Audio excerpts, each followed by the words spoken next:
नमस्कार दोस्तों, आज हम एसआईपीएफ विभाग के महत्वपूर्ण पत्र पर चर्चा करेंगे।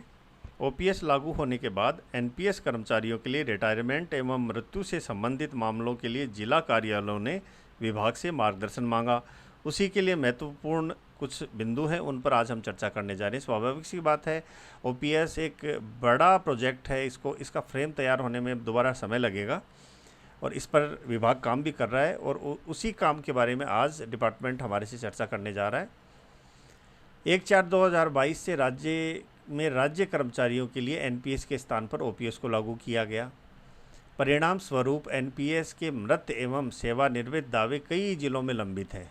इस संबंध में राज्य सरकार द्वारा 19/5/2022 द्वारा जारी अधिसूचनाओं के तहत एनपीएस दावा निस्तारण प्रक्रिया में आमूल चूल परिवर्तन हुए। यानी ये जो पूरा प्रोसेस था, इसमें काफ़ी चेंजेस हुए हैं, जिसके कारण जिला कार्यालयों के अंदर ये क्लेम्स बहुत ज़्यादा तादाद में पेंडिंग हो गए।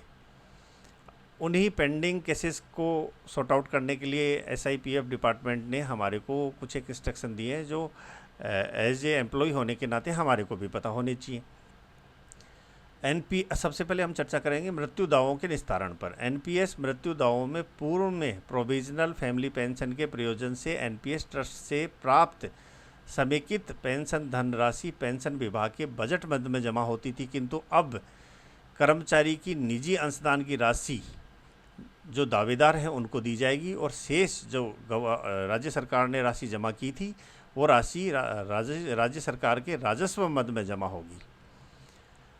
अब कर्मचारी का निजी अंशदान की प्रथम कटौती से दिनांक 31/3/22 तक की कटौतियाँ, क्योंकि 1/4/2022 के बाद ओपीएस लागू हो गया, तो स्वाभाविक सी बात है हमारा जो कर्मचारी का अंशदान है वो उसके ऊपर जीपीएफ योजना में समय समय पर घोषित ब्याज दर से गणना की जानी है। उसमें से आरपीएमएफ आरजीएचएस की नियमित कटौतियाँ तथा एनपीएस आर्किटेक्चर में आंशिक आहरण की राशियों का समायोजन करते हुए एक मुश्त राशि भुगतान या दावेदार को देनी है, जो मृत कर्मचारी हैं उनके परिवार के सदस्यों को दिया जाना है।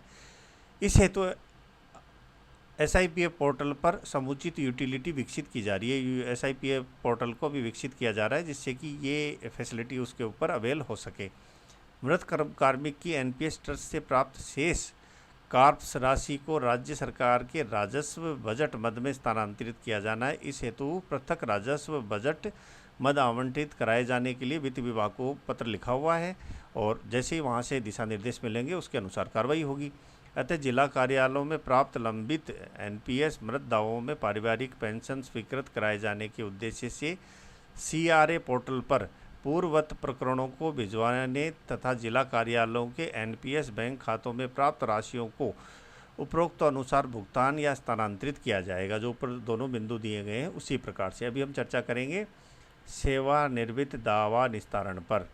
जो एनपीएस कार्मिक रिटायर्ड हो चुके हैं या होने वाले हैं, उन्हें दिनांक 1/4/2022 से राजस्थान सिविल सेवा पेंशन रूल 1996 के नियम के अंतर्गत राज्य सरकार के द्वारा पेंशन की स्वीकृति दी जाएगी, किंतु इससे पूर्व ऐसे कर्मचारियों का एनपीएस ट्रस्ट में जमा समेकित पेंशन धनराशि को राज्य सरकार के बजट मंथ में स्थानांतरित ट्रांसफ़र करने के लिए सरकार एनपीएस के साथ पत्राचार कर रही है। जल्दी ही कोई डिसीजन निकलेगा, जल्दी ही कोई सकारात्मक परिणाम निकलेगा। रिटायर्ड का जो एम्प्लॉई हैं, एनपीएस ट्रस्ट से प्राप्त समेकित पेंशन धनराशि राज्य के राजस्व मद में जमा कराई जाएगी, जो पहले पेंशन मद में जमा होती थी। निजी अंशदान की राशि प्रथम कटौती से 31/3/2022 तक की कटौतियों का एनपीएस लेजर एसआईपीएफ पोर्टल के ऊपर डेवलप किया जा रहा है और उसको अपडेट भी करने का काम किया जा रहा है। अतः एनपीएस के तहत रिटायर्ड दावों के निस्तारण हेतु फिलहाल कुछ इंतज़ार करना होगा, किंतु मृत्यु एवं सेवानिवृत्त दावों के तेज़ी से निस्तारण हेतु एसआईपीएफ पोर्टल पर एनपीएस लेजर तैयार करने हेतु लीगेसी राशि स्थानांतरण प्री पे मैनेजर प्रारंभ होने से पूर्व का विभागीय रिकॉर्ड व्यवस्थित किया जाए। ये पूरी ये एसआईपीएफ विभाग ने जिला कार्यालयों को दिया है, जिससे कि ये जो प्रक्रिया है ये आसानी से हो सके। अभी हम बात करते हैं एरर रेक्टिफिकेशन की, यानी जो त्रुटियां हैं उनमें सुधार किस प्रकार से होगा।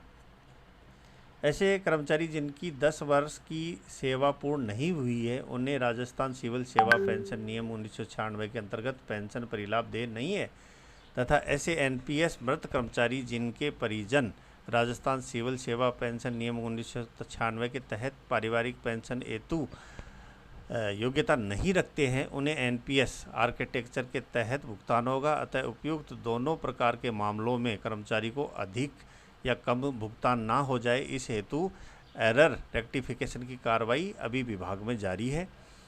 जिन अंशदाताओं के प्राण यानी एनपीएस के राशि अपलोड हो चुकी है त्रुटिपूर्ण कम या अधिक, ऐसे कार्मिकों द्वारा अपने दुरुस्तीकरण हेतु आग्रह किया जाता है वो अपने जो करेक्शन है उनको करवा लें, जिससे कि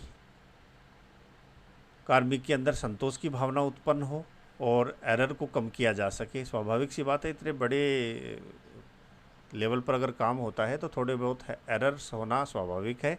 हमारे को हमारी कटौतियों को चेक करना चाहिए और अगर कम या अधिक है तो उसके लिए हमारे को संबंधित जिला कार्यालय के अंदर पत्र व्यवहार करना चाहिए। आशा करता हूँ ये जानकारी आपको अच्छी लगी होगी। धन्यवाद।